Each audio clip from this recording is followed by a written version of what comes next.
राम राम भाइयों। ये जो आज की कहानी है ये उत्तर प्रदेश के कबीर नगर में रहने वाले अशोक जी की है। अशोक अ, जिनकी उम्र लगभग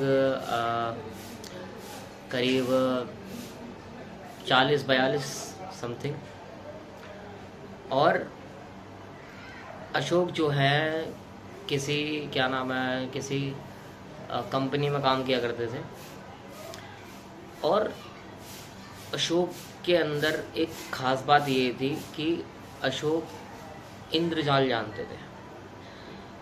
इंद्रजाल क्या होता है कि जितने भी है मतलब एक एक जादू, एक तंत्र विद्या कह लो, वो इंद्रजाल होता है। तो जो अशोक जी थे वो तंत्र विद्या में पारंगत थे, मतलब उनकी अच्छी पकड़ थी इस तंत्र विद्या में। तो ये सीन था अशोक जी का। अशोक जी के दो बच्चे, एक का नाम संदीप, दूसरे का नाम कुलदीप। ठीक है। होता क्या है कि कहानी की शुरुआत अशोक जी से होती है और किस तरह से ये कहानी उनके बेटे संदीप पर जाके ख़त्म होगी वो मैं आपको आगे बताऊंगा। पहले छोटा सा इंट्रो, उसके बाद कहानी शुरू करते हैं।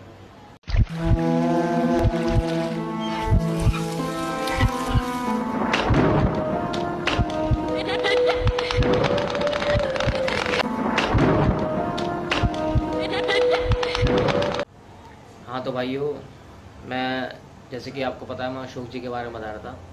अशोक जो हैं सुबह सुबह करीब 9:30 बजे करीब अपने जो है काम पे निकलते हैं सुबह सुबह।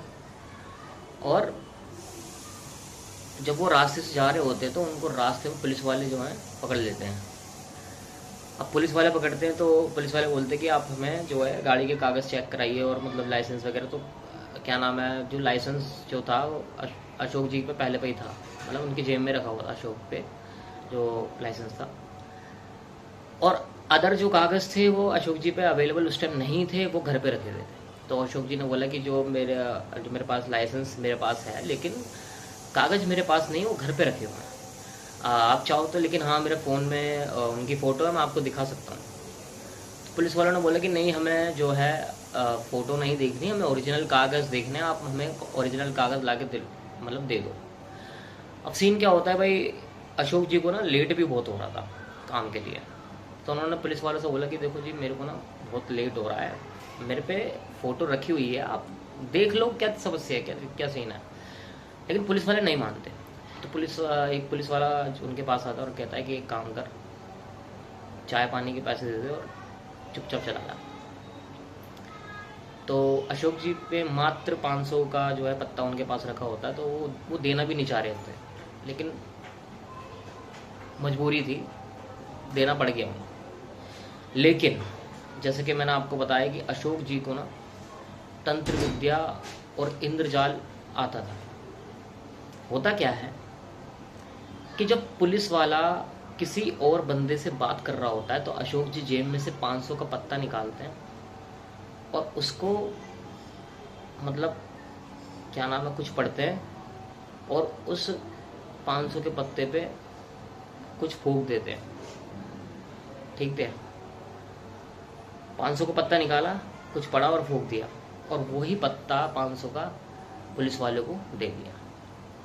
ठीक है। अशोक जी यहाँ से तो निकल जाते हैं, लेकिन क्या होता है, जो पुलिस वाले जो बंदा होता है उसके घर में उसकी एक बच्ची होती है, उसकी तबीयत ख़राब हो जाती है, बहुत ज़्यादा तबीयत ख़राब हो जाती है। करीब ऐसा सीन होता है कि मरने की हालत पे जो लड़की वो पहुँच जाती है। और ये सब खबर जो है अशोक जी को पहले से ही मतलब पता चल रही होती है कि भाई ऐसे ऐसे जो है उस पुलिस वाले घर में ऐसे ऐसे कांड हो रहा है। और मैं आपको एक बता दूं, जो लोग ये सब चीज़ें करते हैं उनको आभास, जो उन्होंने खुद करी होती है उनको आभास होता रहता है कि ऐसा ऐसा चीज़ जिस बंदे के ऊपर मैंने करा है उसके घर में क्या चल रहा है, वो सब उनको पता होता है, जो तंत्र विद्या वगैरह जानते हैं। ठीक है। तो होता क्या है कि भाई जो लड़की होती है वो, उसकी तबीयत बहुत ज़्यादा ख़राब हो जाती है, जिस वजह से क्या नाम है, पुलिस वाला बहुत परेशान हो जाता है। अब अशोक जी को लगता है कि अब मेरे को जो है उस पुलिस वाले के पास जाना चाहिए। ठीक है, होता क्या है कि अशोक को जो होता है ये पता होता है कि क्या नाम है, कौन से हॉस्पिटल में है और कहाँ पर है। अशोक को पहले से ही आभास होता है। अशोक क्या करता है कि क्या नाम है, भाई तो परेशान, भाई मैं क्या बताऊँ, तो मेरे पास जगह नहीं है यार, इस वजह से बहुत परेशान हूँ मैं। रात को वीडियो बनाता था मैं, लेकिन रात को पड़ गई बारिश बहुत तगड़ी वाली, जिस वजह से मैं रात को वीडियो भी नहीं बना पाया। और दूसरी बात, मैं इस टाइम बना रहा हूँ और उस टाइम इतना हल्ला आ रहा है, मैं क्या बताऊँ आपको यार, बहुत परेशान हूँ मैं। छोड़ो कोई बात नहीं, स्टोरी पर आते हैं। अब अशोक जी को ना पहले आवाज़ हो जाता है कि भाई जो जो लड़की, वो बच्ची जो है वो कौन से हॉस्पिटल में, कहाँ पर है, वो उसी हॉस्पिटल में जाते हैं। अब सीन क्या होता है, जो पुलिस वाला होता है वहीं पे खड़ा हुआ होता है, तो अशोक जी पूछते हैं कि आपकी बच्ची कैसी है। पुलिस वाला थोड़ा चौंक जाता है कि यार भाई तेरे को कैसे पता कि मेरी बच्ची की तबीयत खराब है। तो अशोक जी बोलते हैं कि मैंने ही करी है। वो पुलिस वाला चौंक जाता है एकदम से, यार क्या बात कर रहा है ये बंदा। पुलिस वाला थोड़ा गुस्सा भी होता है कि यार इस बंदे ने मतलब जो भी करा ठीक नहीं करा, लेकिन पुलिस वाला मजबूर भी होता है क्योंकि अशोक ने ये सब चीज़ें करी होती है, तो पुलिस वाले को भी पता था कि ठीक भी यही बंदा करेगा। तो पुलिस वाला बोलता है कि भाई अशोक, क्या नाम है, देख ले भाई तूने ऐसा क्यों कर दिया। तो अशोक जी बताते हैं कि मैंने आपसे कहा था अंकल जी कि मेरे पास पैसे नहीं है, सब कुछ है, फ़ोटो वगैरह सब है, लेकिन आपने फिर भी माना नहीं। और आपकी वजह से मेरे काम में, जहाँ मैं जॉब करता था वहाँ कुछ दिक्कत हो गई, जिस वजह से, और मैंने आपको मना भी करा था कि क्या नाम है, आप रहने दो, मेरे को जाने दो, लेकिन आपने ऐसा कुछ करा नहीं। इस वजह से मैंने उस नोट पे कुछ पढ़ के आपको दे दिया था। तो पुलिस वाला कहता है कि भाई अशोक भाई गलती हो गई, कोई बात नहीं, माफ़ कर दे भाई, बच्ची है वो।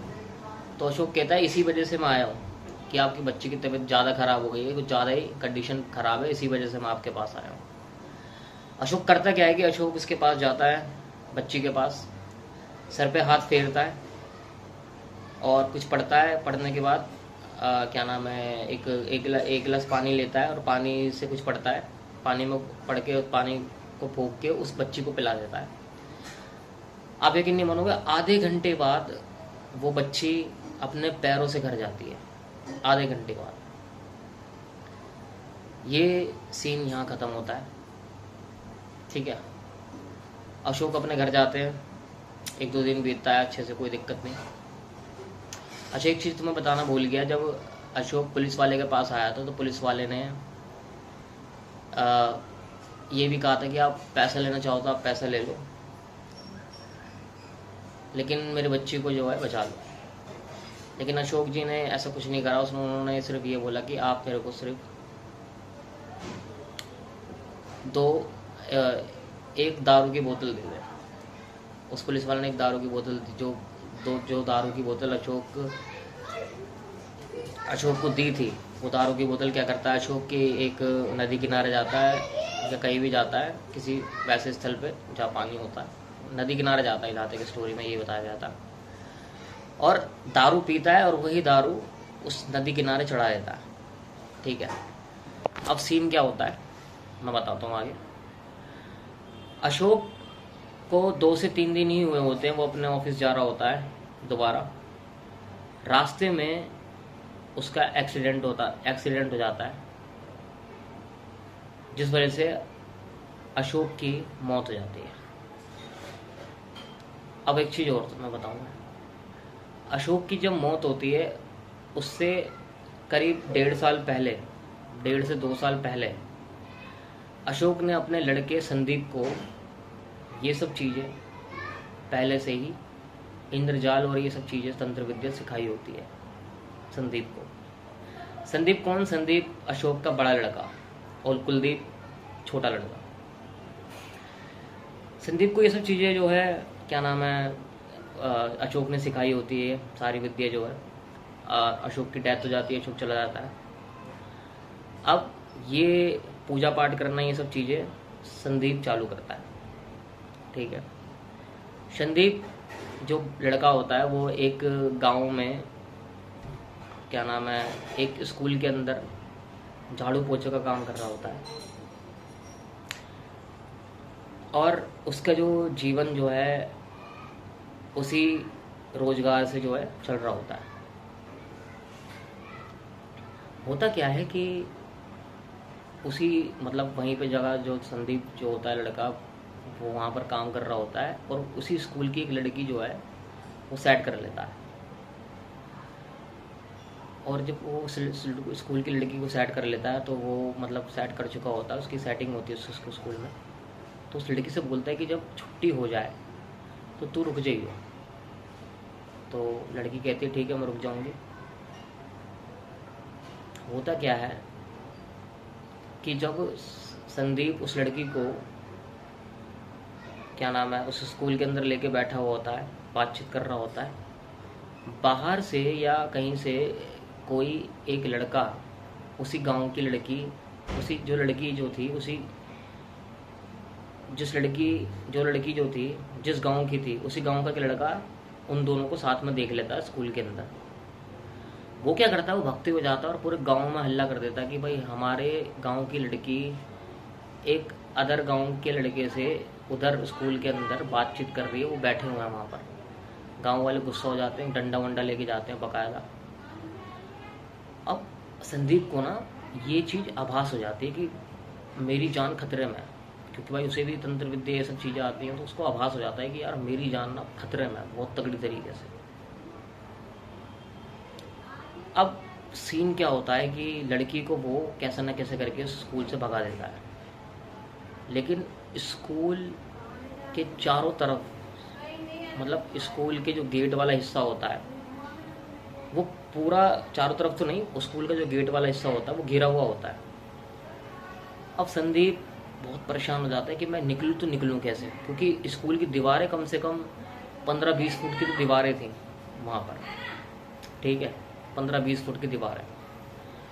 संदीप बहुत बुरी तरह मतलब हार जाता है कि यार मैं अब नहीं बचूंगा, अब मैं मर जाऊंगा, ये सब मुझे मार देंगे, अब नहीं बचूंगा मैं। होता क्या है भाई, संदीप वहीं ज़मीन पे बैठ जाता है, हाथ जोड़ता है और आंख बंद करके अपने पिताजी से कहता है, जिन्होंने ये तंत्र विद्या उनको सिखाई थी, कि पिताजी आज मुझे बचा लो, आज के बाद मैं कोई ऐसी गलती नहीं करूँगा जिससे कि आपका नाम खराब हो या ऐसा कुछ हो। बस आज मेरे को आप बचा लो, क्योंकि मैं आज मर जाऊंगा। अगर मैं गांव वालों के पकड़ में आ गया तो ये मुझे जान से मार देंगे। भाई पूरी तरह से मतलब क्या नाम है, संदीप ने सरेंडर कर दिया होता है। तंत्र मंत्र कुछ काम नहीं आता उस टाइम में, मतलब क्योंकि वो इस तरह से फंस चुका होता है कि इतना भयभीत हो चुका होता है, इतना मतलब डर चुका होता है कि वो तंत्र विद्या भी समझ में नहीं आ रही होती, कैसे करूँ और क्या करूँ, भूल चुका होता है वो एकदम से। उसने क्या करा कि ज़मीन पे नाक रगड़ के उसने अपने पिता को याद करा कि बाबा आज जो है मुझे बचा लो, आज के बाद मैं कभी ऐसा नहीं करूँगा। अचानक से क्या होता है, जब वो लोग गांव वाले गेट पर आ जाते हैं, अंदर घुसने ही वाले होते हैं, एकदम से संदीप के अंदर करंट सा होता है, करके एकदम से करंट सा होता है, उसके अंदर उसके पिता की आत्मा घुस जाती है। वो करंट से एकदम उठता है और वो दीवार जो 15 से 20 फुट की दीवार जो है, जिसे कोई भी पार नहीं कर पा रहा था, मतलब कर पाता पार, वो दीवार संदीप ने चुटकियों में पार कर ली, चढ़ के वहाँ से कूद के बड़ी ही स्पीड में, बहुत ही स्पीड में भगते हुए अपने घर गया। और घर पे जाते ही, घर के अंदर जब वो उसने एंट्री करी, मतलब संदीप ने जब एंट्री करी, तो क्या नाम है उसकी, संदीप की जो दादी थी वो जिंदा थी। उनको ये पता चल गया था कि इसके अंदर कुछ मतलब है संदीप के अंदर। तो उन्होंने संदीप के ऊपर हाथ धर के बोल दिया कि बेटा तू जो भी है तू जा। तो संदीप के जो पापा होते हैं उसके अंदर से निकल जाते हैं। संदीप वहीं पे बेहोश होकर गिर जाता है, उठता है और से सारी चीज़ें बता दें कि मैं कैसे कैसे वहाँ से मतलब बच के आया हूँ, किस तरह से मुझे पिताजी ने बचाया है। और क्या नाम है, संदीप जो होता है फिर उसके बाद रात के टाइम गद्दी बिछाता है और उस पर बैठता है और अपने पिताजी से माफ़ी मांगता है कि मैं आज के बाद कोई ऐसी हरकत नहीं करूँगा जिस वजह से आपको आपकी बेइज्जती हो। वो वहीं से जो है अपना हाथ जोड़ लेता है और उसके बाद ऐसी कोई गलती नहीं करता जो जिससे कि उसके फादर गुस्सा हो। यही है भाई आज की जो है कहानी। और सही बताना कि कैसी लगी यार, क्योंकि सही बताऊँ 2-3 दिन से मैं स्टोरी डाल नहीं रहा था क्योंकि मेरे को कोई स्टोरी आई नहीं थी। अभी जो स्टोरी आई तो मैंने आपको सुनाई है। और अभी मैं इधर से उधर बैठ के कहीं भी वीडियो बना लेता हूँ क्योंकि मेरे पास भी इतना बजट नहीं है कि मैं एक अच्छा सा सेटअप लगा सकूँ, या अभी सही बताऊँ तो मेरे पे माइक तक के पैसे नहीं है कि मैं माइक से बोल सकूँ। तो यही है कि बस धीरे धीरे जो है सब चीज़ें ठीक होंगी। धीरे धीरे मैं माइक भी खरीद लूँगा और सेटअप भी अच्छा होगा तो और मज़ा आएगा कहानी सुनाने में। बस ये है कि आप साथ में रहिए फैमिली बन के, बस यही चाहिए मुझे। राम राम।